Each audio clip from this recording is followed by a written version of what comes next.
Hello all, welcome to our channel English learners. இந்த வீடியோவில் நம்ம ஜான் மில்லிங்டன் செஞ்சு எழுதின ரைடர்ஸ் டு த சீ பிளேயை தான் பார்க்க போகிறோம். ஃபர்ஸ்ட் அதோட பேக்ரவுண்ட் பற்றி பார்க்கலாம். ரைடர்ஸ் டு த சீ ஒரு ஒன் ஆக்ட் ட்ராஜடி. இதை எழுதினது ஐரிஷ் பிளே ரைட்டான ஜான் மில்லிங்டன் செஞ்ச். இந்த பிளேயை ஃபஸ்ட்டு 1904 அயர்லாண்டில் இருக்க டப்ளின்கிற இடத்துல உள்ள ஆபி தியேட்டரில் தான் பெர்ஃபார்ம் பண்ணியிருக்காங்க. இதில் ஒரு இன்ட்ரெஸ்டிங்கான விஷயம் என்னென்னா, சிஞ்ச் ஆரன் ஐலாண்ட்ஸ்க்கு போய் அங்கே அவர் கிடச்ச எக்ஸ்பீரியன்ஸ் மூலியமாக தான் இந்த பிளேயோட ஐடியா அவருக்கு கிடச்சிருக்கு. இந்த ஆரன் ஐலாண்ட் அயர்லாண்டோட மேற்கு கடற்கரை பக்கம் தான் இருக்குது. அந்த இடத்துல லைஃப் ரொம்ப கஷ்டமாக இருந்துச்சு. அங்கே வாழ்ந்த மக்கள்லாம் முழுக்க சீயவே டிபெண்ட் பண்ணியிருந்தாங்க. ஒன்று ஃபிஷ்ஷிங் போகிறதுக்கோ இல்லைனா அவங்க வச்சுருக்க பொருளை ட்ரேட் பண்ணுறதுக்கோ எதுக்காக இருந்தாலும் அவங்க ஃபுல்லாகவே சீயை தான் டிபெண்ட் பண்ணி இருந்தாங்க.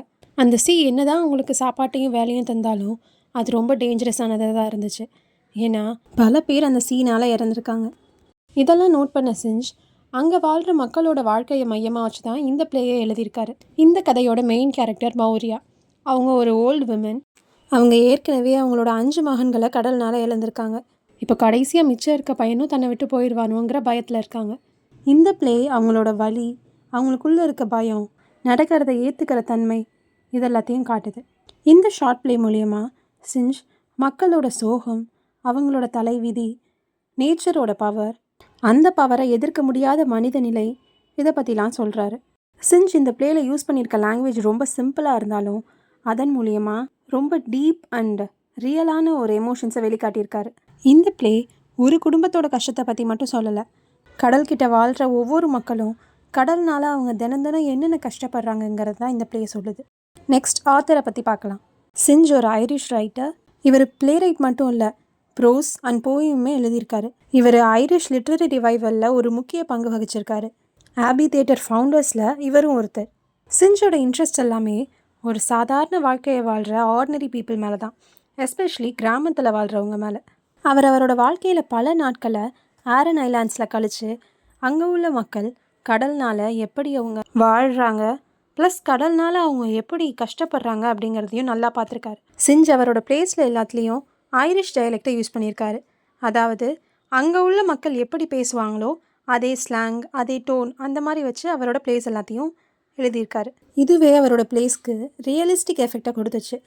Riders to the Sea, the Playboy of the Western World, the Shadow of the Glen, இதெல்லாம் அவரோட ஃபேமஸான ஒர்க்ஸ்.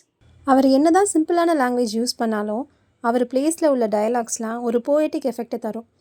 அது எல்லாமே காமன் பீப்புளோட ரியல் எமோஷன்ஸை வெளிக்காட்டுற மாதிரி இருந்துச்சு. நெக்ஸ்ட் இந்த பிளேயில் உள்ள கேரக்டர்ஸ் பற்றி பார்ப்போம். ஃபர்ஸ்ட் மௌரியா. அவங்க ரொம்ப கஷ்டப்படுற ஒரு ஓல்டு விமன். அடுத்தடுத்து அவங்க ஹஸ்பண்டையும் அவங்களோட பசங்களையும் கடலில் இழந்திருக்காங்க. இப்போது அவங்களோட கடைசி மகனான பாட்லி மட்டும்தான் உயிரோடு இருக்கான். இவங்க ரொம்ப எமோஷ்னல் அண்ட் கேரிங் மதர். இப்போ கடைசியாக உயிரோடு இருக்க அந்த ஒரே ஒரு பையனையும் இழந்துருவோம்னு பயந்துக்கிட்டே இருக்காங்க. பிளேயோட எண்டில் பாட்லேயும் இறந்ததுக்கப்புறமா அவங்க உடஞ்சி போயிடுறாங்க. இருந்தாலும் அவங்களோட தலையெழுத்தை அவங்க அக்செப்ட் பண்ணிக்கிறாங்க. மௌரியா கடலோரத்தில் இருக்க ஒவ்வொரு தாயையும் ரெப்ரசன்ட் பண்ணுறாங்க. அவங்க எப்படி சைலண்ட்டாக சஃபர் ஆனாலும் ஸ்ட்ராங்காக இருக்காங்க அப்படிங்கிறத காட்டுறாங்க. நெக்ஸ்ட் பாட்லே தான் மௌரியாவோட உயிரோடு இருக்க ஒரே ஒரு பையன். இவன் ரொம்ப ரெஸ்பான்சிபிளான ஹார்ட் ஒர்க் பண்ணுற யங் மேன். என்ன தான் அவங்க அம்மா வருத்தப்பட்டு அவனை போவேனான்னு சொன்னாலும் மெயின்லேண்டுக்கு போய் அந்த ஹார்ஸை விற்கணுங்கிறதுல இவன் முழு குறிக்கோளாக இருக்கான். ஏன்னா குடும்பத்துக்கு காசு தேவைப்படுது. ஆனால் கடைசியாக அவனும் இறந்துடுறான். கடலோரத்தில் இருக்க யங் மேன்லாம் குடும்பத்தை காப்பாற்றுறதுக்காக எவ்வளோ ரிஸ்க் எடுக்கிறாங்கங்கிறத பாட்லேங்கிற கேரக்டர் மூலியமாக சிஞ்ச் காட்டுறாரு. நெக்ஸ்ட் கேத்லின் தான் மௌரியாவோட மூத்த பொண்ணு. அவள் ஒரு மெச்சூரான ப்ராக்டிக்கலான கேரக்டர். இவள் அவங்க பிரதர் மைக்கேலோட ட்ரெஸ் கடல்லேருந்து கிடச்சதுக்கப்புறமா அதை அவங்க அம்மா கிட்ட காட்டக்கூடாதுன்னு நினைக்கிறாள். ஏன்னா அவங்க அம்மா கஷ்டப்படுவாங்கன்னு. இதன் மூலியமாக அவள் அம்மாவுக்கு எவ்வளோ எமோஷனல் சப்போர்ட்டாக இருக்காங்கிறது தெரிய வருது. நெக்ஸ்ட்டு நோரா தான் அந்த குடும்பத்திலேயே சின்ன பொண்ணு. அவள் ரொம்ப ஜென்டில் அண்ட் இன்னசென்ட்டான பொண்ணு. அவள் தான் அவங்க அண்ணன் மைக்கேலோட ட்ரெஸ்ஸை ப்ரீஸ்கிட்டேருந்து வாங்கிட்டு வந்திருப்பா. என்ன தான் இவள் கேத்லின் மாதிரி மெச்சூரான பர்சனாக இல்லைனாலும் இவள் ஒரு கைண்ட் ஹார்ட்டட் அண்ட் கேரிங்கான பர்சன். இப்போ கதைக்குள்ளே போகலாம். கதை ஸ்டார்ட் ஆகும்போதே கேத்லின் 20 வயசு பொண்ணு வீட்டு வேலைலாம் பார்த்துட்ருக்கா. அப்போ அவள் தங்கச்சி நோரா கையில் ஒரு துணி பண்டலோட அந்த ரூம்குள்ளே வரா. அதை ஒரு ப்ரீஸ்ட் அவகிட்ட கொடுத்துருக்காரு. இவங்க என்ன நினைக்கிறாங்கன்னா, இந்த துணி அவங்களோட காணாமல் போன பிரதர் மைக்கேலோட தான் இருக்கலாம். ஏன்னா அவங்களோட பிரதர் மைக்கேல் வந்து கடலுக்கு போயிட்டு இன்னும் திரும்பி வரல. ஒருவேளை அவங்க இறந்து போயிருக்கலாம், அந்த துணியாக இருக்கலாம்னு இவங்க நினைக்கிறாங்க. இதை பற்றி அவங்க பேசிகிட்டே இருக்கும் போதே அவங்க அம்மா வர சவுண்டு கேட்குது. அப்போ கேத்லின் இந்த பண்டிலை ஒளிச்சு வைக்க பார்க்குறா. ஏன்னா அவங்க அம்மாவுக்கு இந்த விஷயம் தெரிஞ்சதுன்னா அவங்க கண்டிப்பாக மனசுடைஞ்சு போயிடுவாங்க. அதனால அவங்க வரதுக்கு முன்னாடியே அந்த பண்டிலை ஒளிச்சு வச்சிடுறா. அவங்க அம்மா வந்து அவங்களோட பையன் பாட்லே எங்கன்னு கேட்குறாங்க. இன்றைக்கி வந்து கடல் ரொம்ப மோசமாக இருக்குது, அதனால் பாட்லே கண்டிப்பாக சீக்கு போக மாட்டான் அப்படிங்கிற ஒரு நம்பிக்கையில் அவங்க இருக்காங்க. அப்போ கேத்லின் அவங்க அம்மா கிட்ட அவன் ஏற்கனவே குதிரையை எடுக்க போயிட்டாங்கிற விஷயத்த சொல்கிறான். அந்த குதிரையை தான் அவன் மெயின்லேண்டில் போய் விற்க போகிறான். இவங்க இப்படி பேசிக்கிட்டே இருக்கும்போது பாட்லே வரான். அந்த குதிரையை கட்டுறதுக்காக ஒரு கயிறு வேணும்னு கேட்குறான். நோராவை எடுத்து தரா. அவங்க அம்மா என்னென்னமோ சொல்லி பார்க்குறாங்க. அவனை ஸ்டாப் பண்ணணும், அவனை கடலுக்கு போகக்கூடாதுங்கிறதுக்காக என்னென்னமோ சொல்கிறாங்க. ஆனால் அவன் எதையுமே கேட்குற மாதிரியே இல்லை. ஏன்னா அவனுக்கு இருக்க ஒரே மைண்ட் செட் என்னென்னா, குடும்பத்துக்கு பணம் தேவைப்படுது, யாராச்சும் ஒருத்தர் பணம் சம்பாதிக்க போய் தான் ஆகணும். இவன் போகலன்னா அப்போ யார் போவா? ஏன்னா இவன் தான் வந்து வீட்டில் இருக்கிறதே ஒரே பையன், இவன் தான் சம்பாரிச்சாகணுங்கிற நிலமையில் இவன் தான் போய் ஆகணும்னு இவன் உறுதியாக இருக்கான். அவங்க அம்மா என்ன சொன்னாலும் கேட்க மாட்டேங்கிறான். அப்புறம் பாட்லே கேத்லின் கொஞ்சம் அட்வைஸ்லாம் பண்ணுறான். அவங்க வீட்டில் செம்பரி ஆடு வளர்க்குறாங்க, அதெல்லாம் பார்த்துக்கோ. ஏன்னா மைக்கேலும் இல்லை, இவனும் கொஞ்ச நாளுக்கு வீட்டுக்கு வரமாட்டான். ஸோ அதை பார்த்துக்கோன்னு சொல்லிட்டு அவங்க அம்மா சொல்கிறதெல்லாம் எதிர்த்து அவன் போயிடுறான்.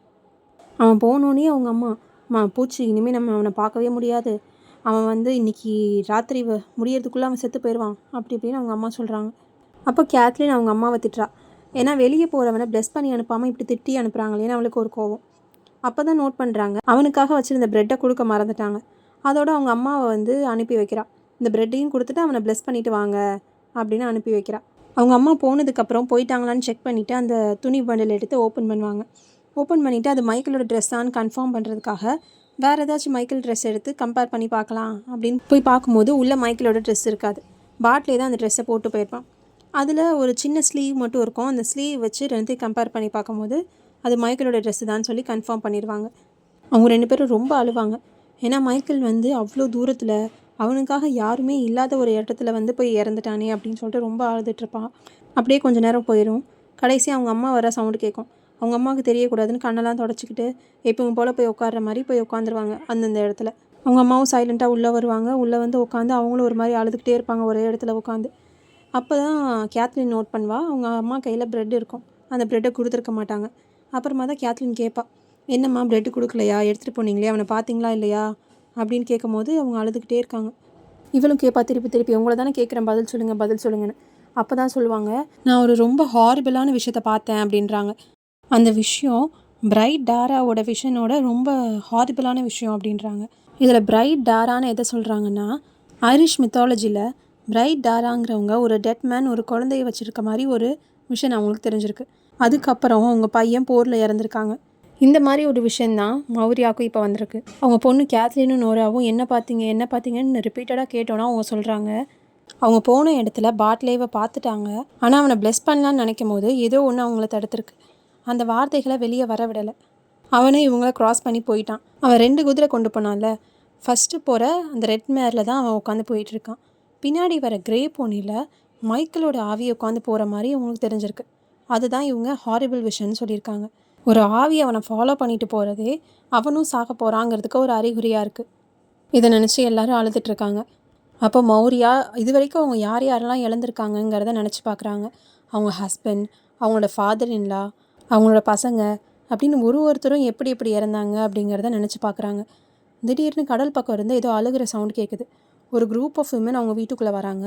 வரும்போது கேத்லின் அவங்கக்கிட்ட மைக்கேலோட பாடி தான் கிடச்சிருச்சா அப்படின்னு கேட்குறாங்க.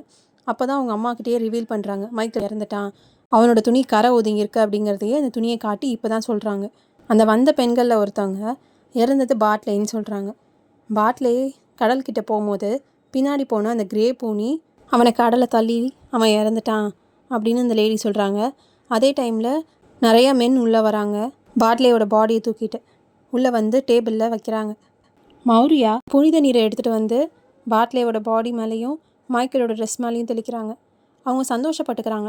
ஏன்னா இதுக்கு மேலே அவங்க வந்து யாருக்காகவும் வெயிட் பண்ண தேவையில்லை, யார் பாடி எப்போ கரை ஒதுங்கும் அப்படின்னு வெயிட் பண்ண தேவையில்லை. ஏன்னா அவங்க குடும்பத்தில் உள்ள எல்லாருமே எல்லா மென்மே இறந்துட்டாங்க. இதுக்கப்புறம் அவங்களுக்கு ஒரு நிம்மதியான தூக்கம் இருக்கும். என்னதான் கொஞ்சம் சாப்பாடு சாப்பிட்டாலும் கவலையோடு சாப்பிட தேவையில்லை. இப்போ யாராவது இறந்துருவாங்களா இல்லை அப்புறம் இறந்துருவாங்களான்னு அவங்களுக்கு வெயிட் பண்ண வேண்டிய அவசியம் இல்லை. இதுக்கு மேலே அவங்களுக்கு இழக்கிறதுக்கு எதுவுமே இல்லைன்னு சொல்கிறாங்க. ஏன்னா கடல் எல்லாமே அவங்ககிட்டேருந்து எடுத்துருச்சு. கடைசியாக மௌரியா மனித வாழ்க்கை நிலையானதில்லை, அதை எல்லாரும் அக்செப்ட் பண்ணிக்கணும்னு சொல்லி முடிக்கிறாங்க. இந்த பிளேயில் உள்ள தீம்ஸ் பார்க்கலாம். First, power of nature. இந்த பிளேயில் கடல் ஒரு முக்கிய ரோல் ப்ளே பண்ணியிருக்கு. என்னதான் அது மக்களுக்கு உணவும் வேலையும் தந்தாலும் அது பல பேரோட உயிரை வாங்கியிருக்கு. இந்த பிளேயில் மௌரியா, அவங்க ஹஸ்பண்ட், அவங்களோட சன்ஸ் எல்லாரையும் இழந்திருக்காங்க. இந்த பிளே மூலியமாக சிஞ்ச் நேச்சர் எவ்வளோ பவர்ஃபுல்லானதுன்னு காட்டுறாரு.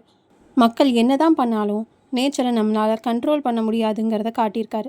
Second, suffering and loss. இந்த பிளே சோகமும் வலியும் நிறைஞ்சதாக தான் இருக்குது. மௌரியா அடுத்தடுத்து அவங்களோட பசங்க, ஹஸ்பண்ட், அவங்களோட ஃபாதர் இன் லான்னு எல்லாரையுமே இழந்திருக்காங்க. இந்த கேரக்டர் மூலியமாக கடல்கிட்ட வாழ்கிற மக்கள் தினம் தினம் எவ்வளோ கஷ்டப்படுறாங்கங்கிறத பார்க்க முடியுது. அடுத்து யார் சாக போகிறான்னு எதிர்பார்த்துக்கிட்டே இருக்க வாழ்க்கை எப்படி இருக்குங்கிறத சிஞ்ச் தெளிவாக காட்டியிருக்காரு. Next, fate and destiny.